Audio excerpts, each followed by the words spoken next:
Changing the time and date on your Galaxy A17 5G helps ensure that your apps, notifications, and scheduled events stay accurate. Whether you prefer setting it manually or keeping it automatic, the process is simple and quick. Here's how to change time and date on Galaxy A17 5G. Swipe up from the bottom of the screen to open the app screen, then tap Settings.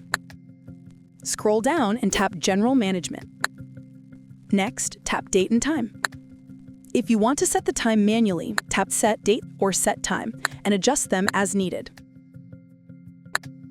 For the most accurate results, enable Automatic Date and Time. This allows your Galaxy A17 5G to sync with the network and update the time automatically.